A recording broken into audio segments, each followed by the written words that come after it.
So without further ado, it's my pleasure to introduce our interviewer today. That is the person asking all of the tough questions. And that is Dr. Dmitriy Morozov. Dmitry is a staff scientist at the Data Analytics and Visualization Group at the Lawrence Berkeley National Laboratory.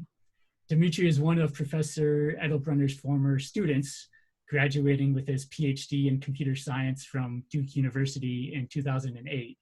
Followed by a postdoctoral position at Stanford. Dmitry has made a wide range of important contributions to computational topology and geometry, including the development of the software package Dionysus and foundational research on vineyards, zigzag persistence, persistent cohomology, circular coordinates, and merged trees, for example. Thank you, Dmitry, for being our guinea pig and leading our first interview. Right, thanks, Henry. First of all, actually, let me thank Henry, Sarah, and Elkanan for organizing these interview series. I'm looking forward to all of them, and it's an honor to kick it off. Let me begin by introducing Herbert. So Herbert did his PhD at Graz University of Technology, where he was also assistant professor for a few years. Then he moved to University of Illinois at Urbana-Champaign, where he was on the faculty from 85 to 99. He moved to Duke University, where he remained for a little over a decade, and now he's a professor at the Institute of Science and Technology, Austria. Herbert is a member of multiple academies: the American Academy of Arts and Sciences, German Academy of Sciences, Austrian Academy of Sciences. His work has been recognized with numerous awards, most recently the Wittgenstein Award, which sits behind him. Herbert, thank you for this opportunity and for taking the time, and welcome. Thank you for introducing me, and I feel honored to be guinea pig as the first interviewee, but I look forward to it. Let's jump right in, shall we? Ask tough questions. Ask tough questions. So can you tell us a little bit about how you got into computational geometry? So your advisor was Hermann Maurer, right, at Graz, and geometry was a fairly brief period for him, and yet in that brief period, the entire group of, well, very prominent today computational geometers like Emma Welzel, you, Raimund Seidel, Franz Hauenhammer formed together. How did this come about? It's a good question. Yeah, I think Hermann was running two tracks at a time. One was algorithms and computational geometry, which was a new field just developed. And the other one was formal languages. And alternating by year, he recruited students in one or the other field. I was lucky with the parity of the year. Emma was not so lucky. So he did, Emma Welzel, he did formal languages. But I think computational geometry was so much more attractive. So the gravity of computational geometry was that formal languages, the people also moved over eventually. Until this got up to speed, and then Hermann decided to do something more practical. And so he disappeared from the theoretical research venues. I see. But so computational geometry was very young back then, right? Did you it was very young. Yeah. I think that the first paper started in 75, 76. Hermann had a budget for visitors. So the early researchers there, John Bentley was there, Jan van Leeuwen, Franco Preparata, they all visited in Graz several times throughout the year. And I had the opportunity to work with them. That was a great advantage. I see. And was it obvious that this would flourish into the field that we know today, or? As obvious as the future is right now. Fair enough. Also, one of your early works on computational geometry was alpha shapes, right? And it became a foundational line of work in your career. Can you tell us a little bit about it? How did the idea come about? How did it evolve over the years? So this idea came about when I was visiting David Kirkpatrick and Raymond Seidel in Vancouver. And I think it was a total coincidence. Somehow we were reading papers in computational geometry. I think at that time, I pretty much knew every paper. Anyway, there was a paper about the shape of a set of points, which I thought we can do this better. And so that's when alpha shape developed. And the idea turned out to be very pretty. We wrote this two-dimensional paper, and I've always thought that this is ripe for applications. So I was looking forward to seeing applications coming up. And I do remember I worked at IBM Yorktown Heights for the summer, I think, and then I was browsing through some library, and I thought I saw a paper that uses alpha shapes. This must have been in 86, 87 or so, but I could not recover that paper. So now I don't know whether I just imagined or what. But anyway, so surprisingly, for 10 years, other than this one imagination, nothing happened.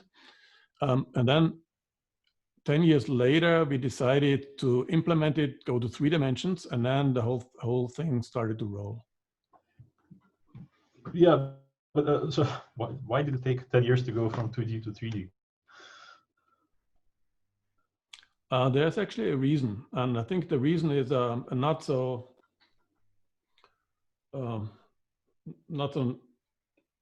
positive one for the field, namely that we developed a lot of algorithms that were not implemented. At that time, people did computational geometry more like mathematics. We proved theorems. We proved the running time of this algorithm that was never implemented is such and such. And you could implement that.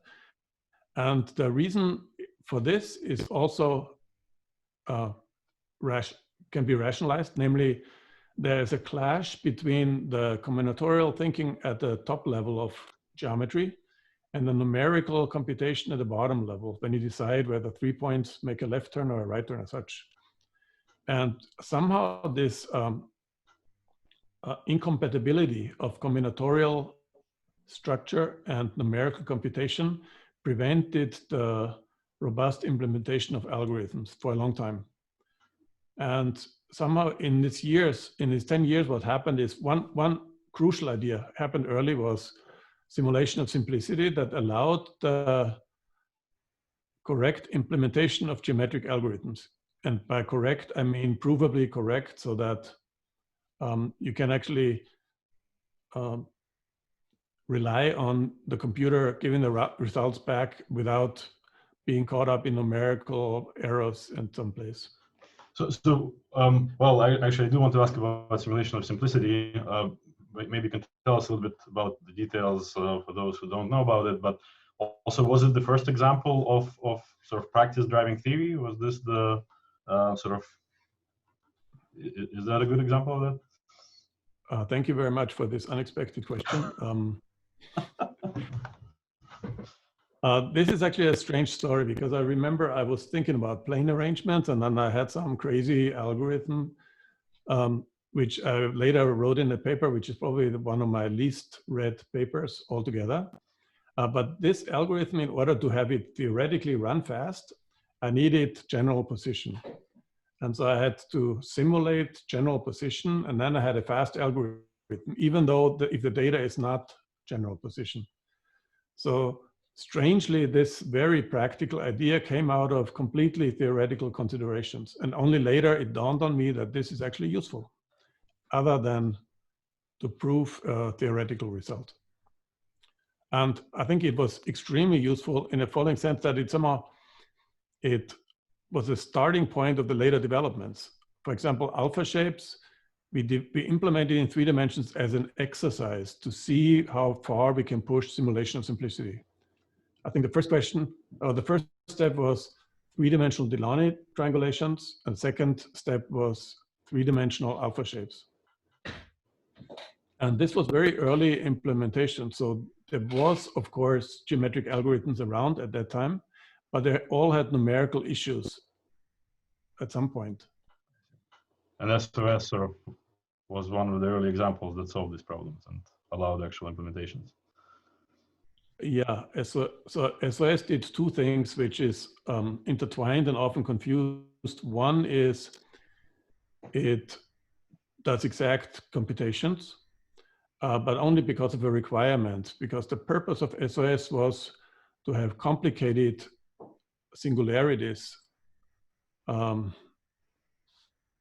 blown up in some ways into individual pieces, so that the data seems to be in general position for you. So you only deal with a simple case.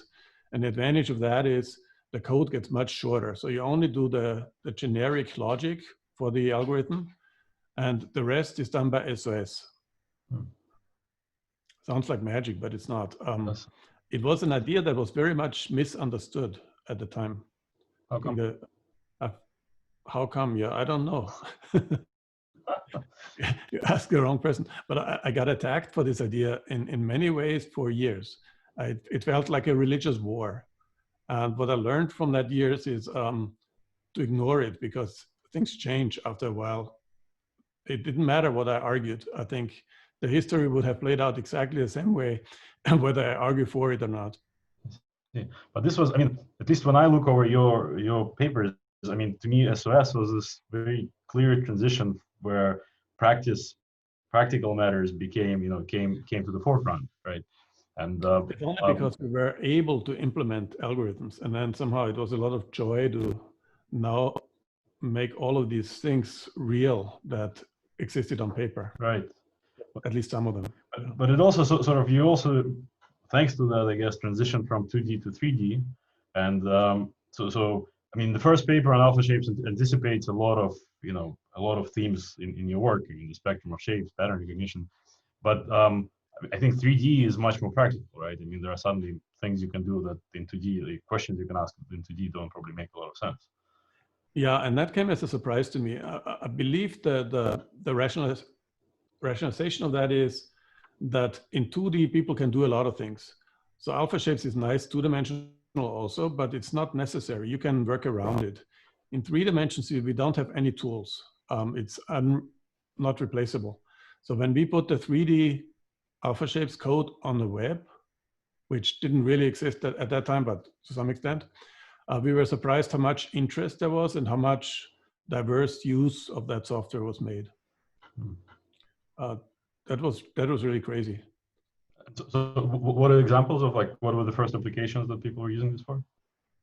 So I remember there was a group at GM, and then they needed some kind of a hull representation of a motor, which is more detailed than a convex hull, because they used this hull representation in order to decide whether the motor can be moved into the car. So it's like a robot planning problem. Yeah. And they didn't need all the details, but they needed some details. And so alpha shapes let them somehow choose a balance between detailed enough and too much detail. So that was one application. The other one was, which determined a lot of what happened later, is that I found out that 90% of the time people use alpha shapes for shape reconstruction. At the time, I didn't even know that this problem, shape reconstruction, exists, but it does. And now it makes a lot of sense. And somehow this kindled the interest in this question altogether. I think without this feedback from the web, I would never have thought about it. Interesting. So speaking of this transition, well, both from theory to practice, but also, well, shape reconstruction is a great segue. And major chapter in your life was Geomagic, right? The company that you co-founded. And did this come about because of this interest from GM, or from people interested in shape reconstruction in general, or was this an internal drive, or how did you decide to make such a huge transition? I mean, from academia to industry. There were several influences, and some of them you mentioned. On the theoretical side, a very important influence was that I took this problem of surface reconstruction serious, and this precipitated the idea of a discrete flow, which led to the RAP algorithm. And in mathematics, this is known as discrete Morse theory. And so I think this was another important theoretical idea, and that somehow put the idea of being able to having the technology to be enabled to start a company within reach. The other influence was, at the time, Mosaic happened. I don't know whether you still remember Mosaic. It was maybe the world's first web browser, or one of the first. It was developed in Illinois, and this became a huge success. The developers, they all left, and then they started Netscape. And so the whole world at the time, at least the academic world, was crazy. And in the University of Illinois, had this idea, well, if this web software can make so much money, what else can we make money from? And so they were looking internally for people who have technology and then tried to put them in touch with VCs. And so I remember speaking to venture capitalists a number of times. And somehow, so you get a little bit deeper into the industry world and learn how those people think and what their needs are. And they learn a little bit about academia. So there was a lot of energy in this direction, and essentially they pushed us to start a company. Or at least that's what I felt. I also had the illusion that when I start a company, I can still do research, which eventually I could, but in the sense that the university will help us a lot. And so we start a company, and after that, everything will go smoothly. But actually, once you start a company, we had to pay salaries.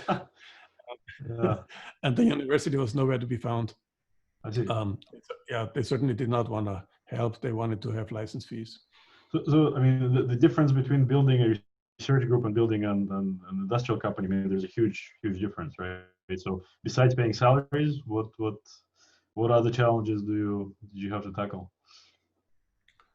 I think a huge challenge is to assess people, to judge their abilities in activities that are far from my own. For example, a salesperson, I cannot tell a good salesperson from a bad salesperson. They better be able to sell, yeah. Yeah. A manager, and yeah, somehow it really goes pretty far out of the comfort zone. Whereas with the research group, you can evaluate people's research skills, I guess, because it's so close to what you do already. Yeah. Also, business is very different. I think business is like a jungle. Everybody eats each other. Academia is fairly well ordered. We communicate. We actually tell the truth to each other, mostly. But in industry, there's always motivations behind. So if you ask something, the answer you get back is tainted by the motivation of that person. So you have to know all that background, otherwise you're lost because you don't know what to believe. Yeah. Actually, at that time, the situation was much easier to deal with. But nowadays, with all the news and the social media, the situation gets a little bit in this direction. I guess internet was already around, but it wasn't a major influence, I guess. So this I mean, Geomagic was certainly a pre-internet company, the way we understand them. Is that it was a pre-internet company, although people thought we are an internet company just because it had to do with computers, and it was at the same time. I see. And so you mentioned later on you started doing research at Geomagic, right? I mean, this wasn't, maybe in the beginning, wasn't the highest priority. Like, what are the difference between doing research in academia versus industry? One difference is the time frame. In academia, you can take years, but you're looking for the right solution. In industry, you have weeks, and you have to have a solution no matter what. Mm-hmm. That's a big difference. And I think the solution, no matter what, it has deep problems. Namely, you have to come up with something. All right, it's not perfect. Okay, understandable. But then you suffer from the imperfection forever. So that's why people fix code forever, and it's also a lifeline, right? You can have a lifetime employment by fixing the code that you committed in your young times. But anyway, I think that the world of imperfection is kind of scary to me. But I think it's all around us. It's like evolution. The early solutions are much more important than the best solutions, because the best ones come later, and it's too late to change the market. Academia is different. And because of this view, I always thought that actually the combination of industry and academia is perfect. Because in industry, when you solve a problem, it's important. You have impact right away. You don't have that in academia. So if you have the somehow luxury to find a solution in academia, so you have enough time to do that, and then you realize it in industry, I think it's very satisfying. It's really the disadvantages of one are the advantages of the other. It's a perfect match. Interesting. So, well, I want to transition a little bit to topology. You've mentioned discrete Morse theory in the context of rep, and I mean, topology comes up over and over throughout your career from the early days. But I'm more curious about how did the field of computational topology emerge? Because, like, if we look at it today, it seems like there was a big bang and it just kind of sprung into existence. First, there was nothing, and suddenly everybody was doing topology. But how did this feel in the moment? How did this come about? I think for me, it was a transition that happened maybe for a decade. And the Big Bang happened at the end of the decade. And one big reason for it was that NSF, the program director at that time was Kamal Abdali. He sent out a message to various recipients of grants of whether they have ideas of what could be a new area and what important research could be done. And somehow one day I sit down on my computer and I wrote a page about computational topology. It was at the right time, and then he was convinced. And so he organized immediately a workshop, I think the same year. So in 1999, we had a workshop on computational topology, essentially trying to define what it could mean, what the subfields would be, and how it can be funded. And ever since, it's part of the NSF list of areas that they support. So I think this was the Big Bang. I personally don't really want to make too much differentiation between geometry and topology. It was always seamless. The reason why I got interested in topology was actually because certain things are difficult to explain or difficult to do in geometry, and it just becomes cumbersome. It's like looking for a different way of talking about things, and topology just gives the right language.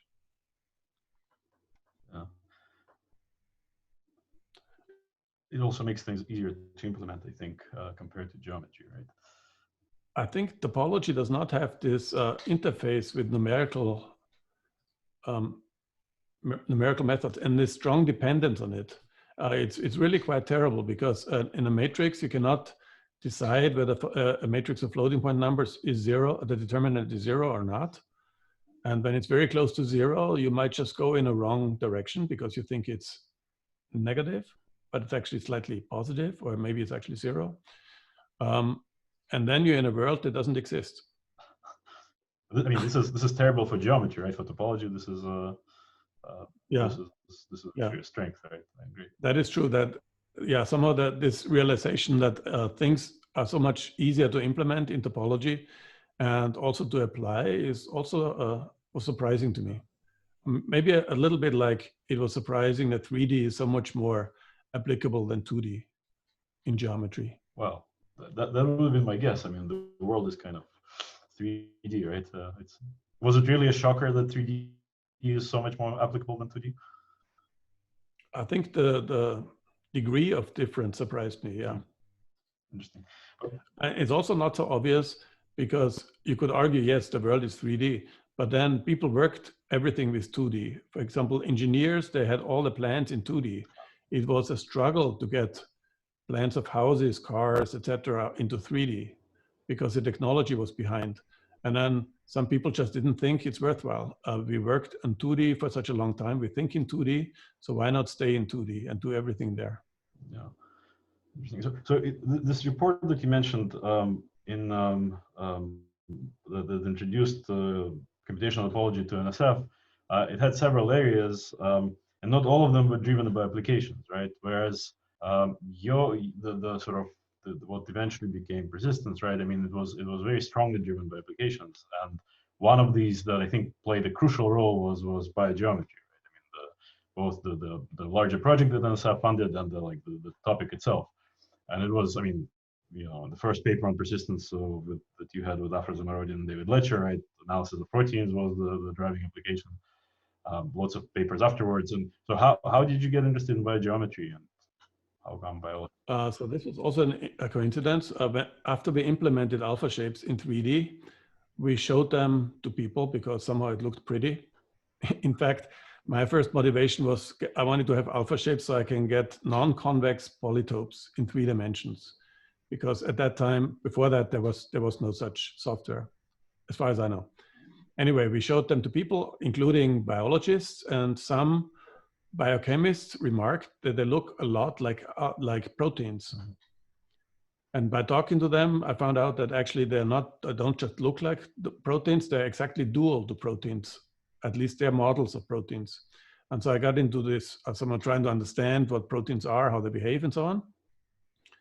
And into protein modeling, area, volume computations, etc. And then one problem always vexed me, namely the topology of these proteins. If there's a torus, I would like the algorithm to tell me it's a torus, but then when you look at alpha shapes, there's holes all over the place. So there's tons of tunnels.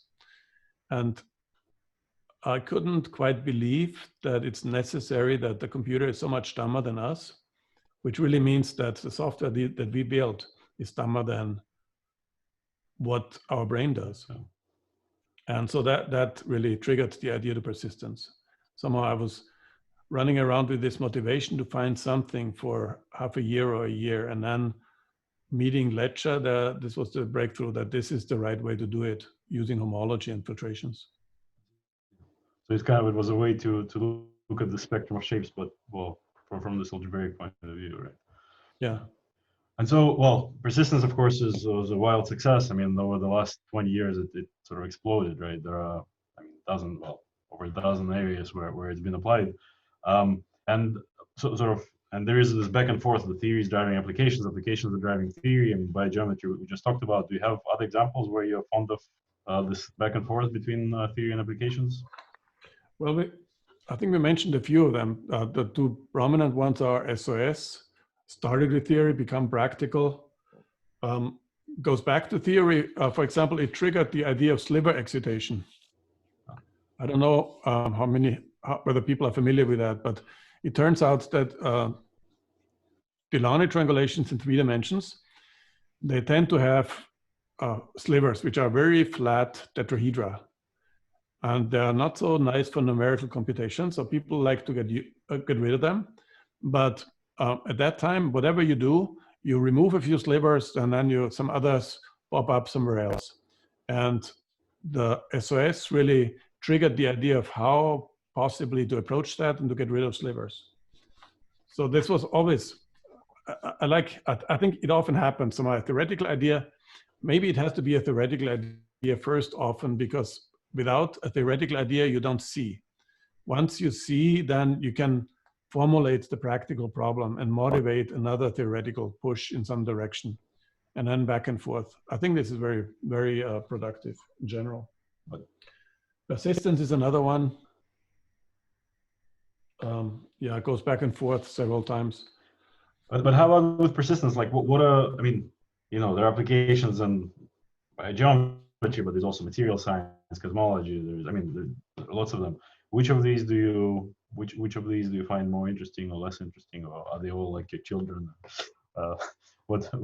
Any? I mean, like, for example, right? Extended persistence was driven by some specific questions on shape analysis, right? You know, are there more examples like that you think people don't know about but should? You probably know more about applications of persistence than I do. But the question of which of the children's I should prefer, in general, you shouldn't do that, I know, but you have limited capacity, and I can understand only so much, so I have to choose. And I think very early on, I decided that I like biology, protein structures, for example, because there, alpha shapes, persistence, everything is very geometrically concrete. It's all together. The abstract applications, such as reading things into high-dimensional data and so on, is a little bit removed from my mind. I think it's very important. I'm glad that people work on it, but maybe it's not my domain. Fair enough. Until I change my mind. Until you start working with it, and then, yeah. Fair enough. Yeah. It always takes a while to get into something and to start liking something. Sure. So I want to transition and ask a few questions about educational aspects of all of this, right? And sort of computational topology and certainly your work on persistence, I mean, it draws on lots of strengths, right? So it's, I mean, you mentioned that you don't distinguish between geometry and topology, but on the other hand, I mean, topology very explicitly, or computational topology very explicitly draws on algorithms, on geometry, on algebra, and this is, I mean, the value of this breadth is sort of clear, right? But it also comes at a cost. So I know, I mean, for me in grad school, right, I mean, this is a certain barrier of entry that you have to learn a lot of new things that are not really part of computer science curriculum. And these days, well, I don't want to say anything controversial, but there is sort of a growing language barrier between people who are interested more in sort of computational questions and those who are interested in more like pure math questions. And well, do you have any advice on how we can overcome this barrier and sort of maintain this intellectual inclusivity that has been so important? No, I have no idea. I mean, it's a problem that I see for a long time. I would like to tell you a little story. Somehow also one thing that pushed me towards topology. I was part of a committee at U of I in Illinois to define something like computational engineering. And the idea there was so much redundancy in teaching and working with all our engineering departments that they wanted to have somehow a more organized approach to it. And so I was sitting there, I was one of the younger members, and we talked for long hours. I think it was the 4th attempt and it was eventually successful. But one idea dawned on me, namely that the only way to reasonably get a unified view of all this material is to use topological language. I said that in one of the meetings, blank stares and no reaction. Of course, nothing happened. But to this day, I still believe that this is the right approach. If you want to understand and communicate about things efficiently, topology is probably the only way. But then there's all this educational barrier and language barrier. And I'm very unhappy about the language barrier. I think we also do ourselves not a good service by hiding behind formalism. But somehow nobody really found a very good way of breaking through the formalism and expressing ideas in an intuitive way without sacrificing some of the correctness or concreteness. And it seems that we have to live with that. At least I didn't see a good idea of how to change it. And also, like you say, it seems to get worse. As we get more people, we specialize more and we're less able to talk to each other. But it is, in some ways, it's very surprising actually, because even why do we have geometry? Why do we have topology, algebra, stochastics, and so on? We just think about a world and try to make sense of it and then interact with it. And whatever works.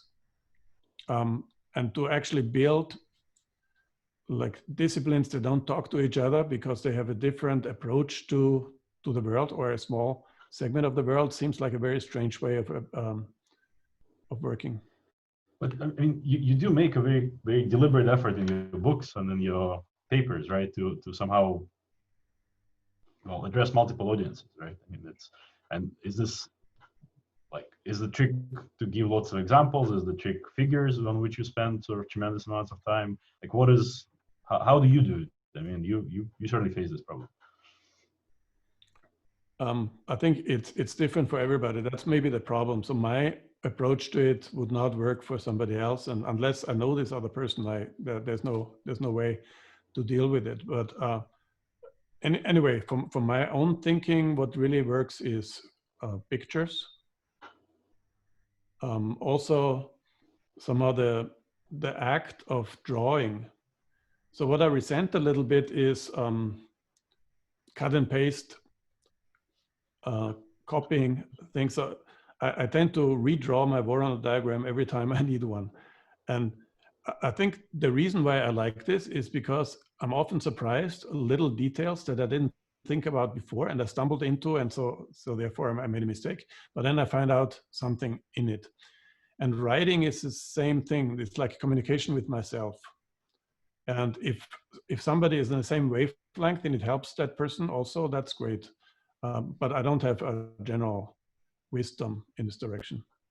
Oh, that's too bad. I was hoping we will solve all the world's problems right now, but yeah.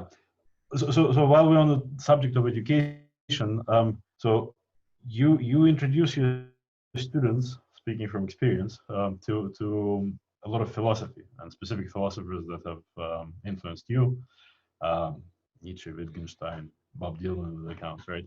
Why do you think this is important, and how much do you think math CS curriculum of graduate students should be exposed to philosophy? Why I think it's important? Maybe because before I decided to study technical mathematics, I wanted to study philosophy. And then in the last moment, I changed my mind. So I always liked philosophy. And to me, philosophy is not so much reading books, although that's part of it, but rather it's actually difficult to figure out what's going on around in the world. And there's so much illusions and depth and hidden meaning that I think it's not easy to orient yourself in it. And philosophy to me is more like asking, like, what does this really mean? Is this really important? What are the connections? Why are things done that way? And the most obvious, the things that stare in your face are usually the most mysterious ones. Like a simple one, like why do we eat? Why do we sleep? We still don't have answers. So should philosophy or some philosophy courses be part of a formal CS curriculum? Should. You never should use the word should. It could be. It depends on the person. I really recommend philosophy also for doing research. At least in my thinking, when I contemplate, like, why did I have this idea, or why did I think of it this way? My feeling is always the first step was philosophical, in the sense that I have no idea what this problem is about. How do I approach it? There's no mathematics I can do at the moment. I can only poke at it and then do different things. And at some point, something falls into place, and then it becomes actually possible to study it with mathematics or with computers or something. But I think first philosophy gives the big structure, the main approach. And to just ignore that and to do research without this background, I think it's a little tricky, maybe. I don't, it wouldn't work for me. Yeah, it must also help. I mean, I think maybe that's what you're saying with the theory building, right? So once you identify problems, sure, it becomes math, but to identify which problems are actually important to push something forward, that's somehow meta questions, right? Yeah, I think we call it taste often. That yeah. Some people have taste and some people don't have taste. Yeah. Fair enough. Let's see. So, I mean, one thing that's been unique about, well, it's sort of prominent about your path, is that you spent time in the States, you spent time in Europe. You are, well, very familiar with both models. What do you think are the differences in terms of academia, in terms of how funding agencies work in general between US and Europe? I think Europe, at least in the disciplines that I'm familiar with, Europe is learning from the US. Also, the funding model in the US, I think, is a little bit more sophisticated, maybe because of the bigger market. Europe is partitioned into countries, not anymore as much, but this hampers somewhat the development. In particular, I think interdisciplinarity is recognized in the States earlier. The funding structure is such to encourage or push people in this direction. While in Europe, there was still these towers, ivory towers at universities where people isolate themselves. And some of this has been softened up, but some of this still exists. And so would you advise a young person to go into interdisciplinary work? Or is this something that people should do after tenure, or what advice would you give in this regard? I heard the magic word "should" again. Sorry, yeah. Very difficult to answer to that. I don't know. It seems many people develop their strength in a particular discipline. But my question is more like what does a person eventually lead to open up to other disciplines and to think about applications? And I don't know what that quality is. I don't know whether you can push somebody in this direction or what.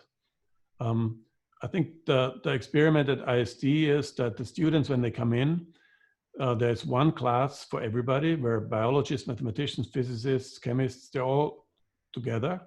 And then you develop friendships. Maybe you develop a little bit of an insight of how people in the other fields think or work. And just this understanding is enough. You don't have to be an expert in biology, but just know a little bit of what's going on there and what's important in this other field. I think I learned a little bit about that when I moved to Duke. It was actually related to biology, because in Illinois, engineering is very strong. At Duke, medicine and biology is very strong. So I made a conscious effort to learn more biology. And so I enrolled in several half-semester courses in biology. And those courses were offered for people. There were students, there were postdocs, there were faculty, mixed from different disciplines. So there was no prerequisite, there was no assumption of background. And in this way, I found it very refreshing and easy to understand. And then you could somehow talk to a biologist and try to find out what drives this person. A somewhat misunderstanding between different disciplines often is in a way of collaborating. Maybe I want to say that. I mean, it sounds like it's the same language barrier problem that we've talked about a second ago, right? It's not exactly the language barrier. It's maybe knowing what's important. If I collaborate with a biologist, this biologist has an agenda. The agenda is to publish in, I don't know, Nature. I do not know anything about this journal. I don't care.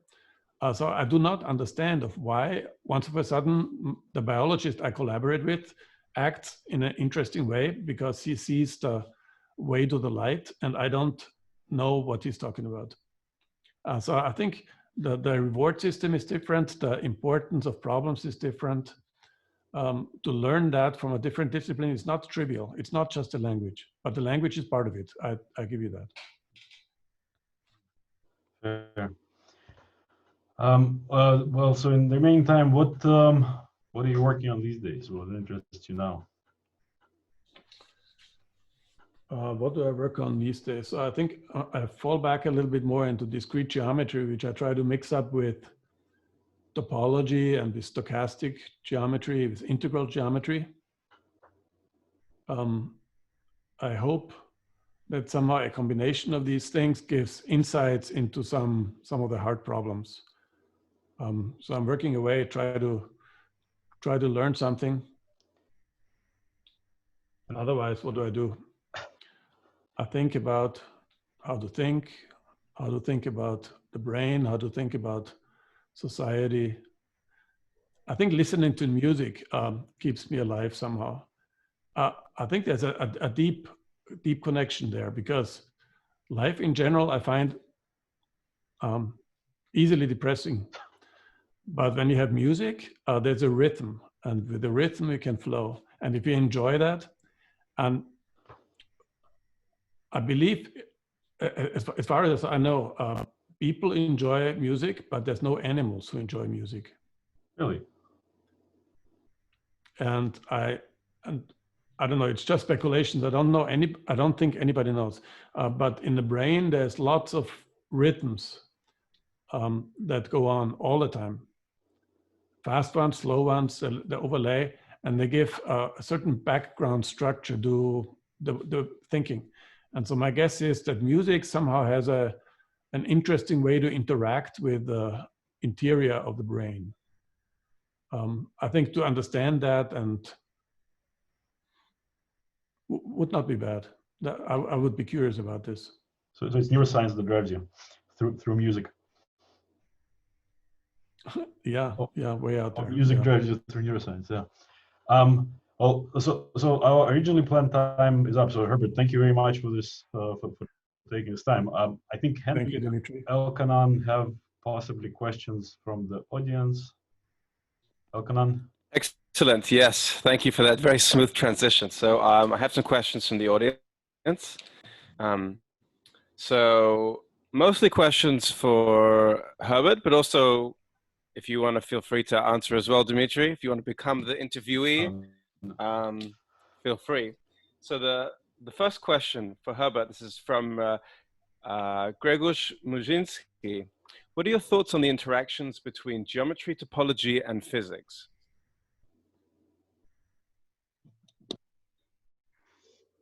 Nothing worth to share, I think. They should interact. That's No, my background in physics is miserable. And so geometry is used in physics, topology is used in physics, and I use topology and geometry, but I know nothing about physics. I think this summarizes it. Okay, so I'll move on to the next question. Maybe Dmitry has something to say about it, Oh. working in a lab and such, no? My physics knowledge is also miserable, so yeah.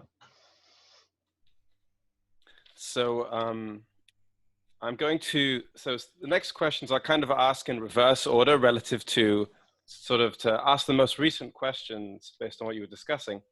So you spoke about the question of taste and philosophy in how you do math and think about math.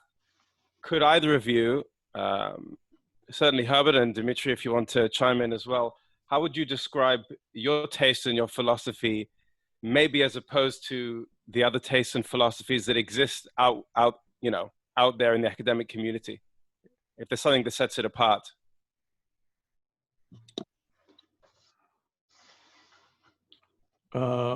I like the question. I wished I had time to think about it.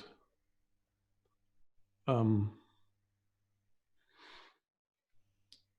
of which directions of philosophy I would subscribe in, maybe that's the question. It's very open-ended. Yeah, I know. I think the part of philosophy that's close to logic, like Wittgenstein actually, is kind of attractive, which might be helpful to not get lost in complicated language that actually does not serve or does not have the meaning that we give to it. On the other hand, there's lots of philosophy like, Karl Popper. I think the definition of what's a science, that if it's falsifiable, I think that was a very important step. So that's directly related to science. But otherwise, I would also say Nietzsche was very influential to me because he was really an original thinker. He had amazing thoughts for very basic things. And what I really liked about his books is that at the time, he was the only one who was writing about certain subjects which interested me. And I could not even verbalize it because nobody talked about it. Nobody seemed to even think to talk about it or to think about it. So these three streams maybe are the most important ones for me.